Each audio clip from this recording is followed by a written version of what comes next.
Hey guys, what's up? I wanted to talk about adulthood, creativity, and how we lose that spark. Follow my process. So, I had done this video where I asked, what's one thing that you wanted as a kid that you didn't receive for a gift? And someone answered chemistry set. That led me down a whole thought process about the things that we received when we were younger and what we did with them. You know, did you have a hula hoop? Did you have silly putty? Did you have a Play-Doh set? Did you have a chemistry set? Did you have a bike that you took out exploring the neighborhood with? Did you have whatever, you name it, things that you used your imagination for, paint set, model cars, you know, whatever you did as a kid that was kind of creative or even imaginative play with Barbie dolls, Hot Wheels, G.I. Joe, Star Wars figures. It all helps with our development and our learning and our growth. And I had a microscope when I was little, and I loved collecting little samples of things. And I made sure that as my kids got older that I not only got them the dolls and the things that they wanted, but I also got them the art kits and the craft kits and the science kits, just so that they could learn to do things. And they would go through phases as homeschooled kids. They would go through phases where, like, one year my oldest daughter was really into the movie Spy Kids, and we got a bunch of spy stuff, like decoder rings and like espionage trip wires, like laser wires. So like she would set them up outside her door, and if you went to wake her up, it would set the trip alarm off. So like, you know, just little things like that were just so fun. And she had a lie detector test that she would take to sleepovers, which I'm sure started some fights among the youngsters, but like just little things like that were just so fun. And when I was little, I loved science experiments. My kids love science experiments, but like the baking soda and vinegar, like you can't see that for the first time again. Like that's your one shot. You see it, and whether you see it in school or you see it in your kitchen, or you know you've got a babysitter that like is bored out of their mind and they're like, hey, look at this fun trick. But the baking soda vinegar volcano, everyone's built one. It's universal. It's fabulous.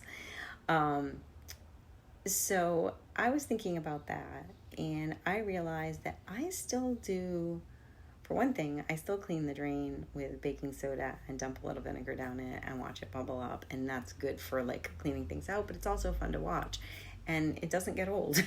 And so, you know, I enjoy that. Or if I'm cleaning the tub, you know, I'll do baking soda and then I'll like put some white vinegar in there. It gets rid of the soap stains, the soap scum stains and the whatever. And it's also really fun to play with. So you don't have to grow up. You have to be responsible. You have to pay your bills. You have to take care of your family, but you don't really have to grow up. So I bought a mint. What's going on outside? I bought a mint plant the other day at the grocery store, and I give a little mint leaf every once in a while to Henry, and I put it in my drinks and stuff, my tea and whatever. So mint will grow anywhere, right? So interestingly enough, I put my mint plant in a pot. It's actually spearmint. There are different varieties of mint, but this one's spearmint. And it's getting really kind of leggy. Like it's not thickening up. It was getting really kind of straggly. Like I used a lot of the mint, and then like these are the leaves that are coming back. I mean, it's not unhealthy, but it's not really thriving. So I took part of it and I put it in water the other day, and I've been watching it for like a week, and it's been sitting on the little shelf in my bathroom. And it's getting like some good sunlight, kind of medium sunlight, and it's developing its roots. And I've been waking up every morning, and it's not like I, rush out of bed and go into the bathroom and look at my plant. But I've been waking up, and, at some point during my morning, I will go and I will look at the growth on the roots. And I will also, I've got a couple of other plants. The plant, I can't think of the name of it, the actual like original name of the plant, but the one they call the money plant, the one that kind of like will grow anywhere. I broke some of those off, and I'm growing those in like little jars and stuff, in water. I guess it's called propagating. Mint will grow really well in water. In fact, sometimes like when you're out hiking or whatever, you might see wild mint growing near the water or in the water. And so I decided to just kind of like play around. So I took like some cuttings from different plants around my apartment and mason jars, and kind of like, now they kind of just look like greenery in jars right now. So they're decorative and they're pretty and they're very natural, and I like that.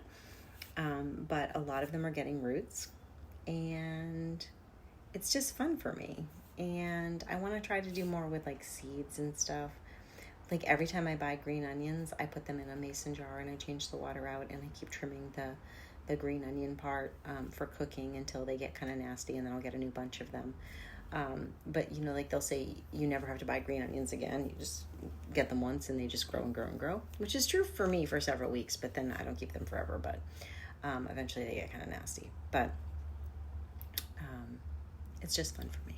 So I just wanted to share that just as like a weird little example of the things in life that we can do that bring us some joy and make us connect with different parts of us that we may have forgotten about. And it's just kind of fun. I don't know. So find some peace, find some joy, find some fun little thing that you like to do. Whether, I know a lot of my subscribers on here talk to me about gardening and painting, drawing, photography, things like that. Whatever you're into, you know, like I buy these little, I'm just looking, I've got these things here. I buy these little washcloths from the farm stand. Somebody crochets them or knits, crochets, I don't know. Anyway, and I used to have a lot of these growing up. My mom would go to like craft fairs and stuff, and we would get them. We had a relative that used to make them as well. And my daughters were like, well, you could make them yourself, but I don't know if I have the patience to do that or not. But because I don't know how to crochet or knit. But I guess I could learn maybe as I get older. I don't know. But just seeing somebody's craft is inspiring to me. Just knowing that this is something that they do, and they probably sit there and talk to their friends and just kind of go crazy and just make these, and then I go and buy them. It's perfect. Whenever I see like something like that at Goodwill, like a little pot holder thing that's been like hand crocheted or whatever, I'll often buy them and put them under my plant pots. They're really pretty colors usually, and I feel like I'm saving someone's art. I don't know. Anyway, so I don't really even know what this topic was, but I guess it was just inspiration, finding your inspiration and being a kid again and finding that peace. So yeah, that's all for today. I love you guys. Have a fabulous day.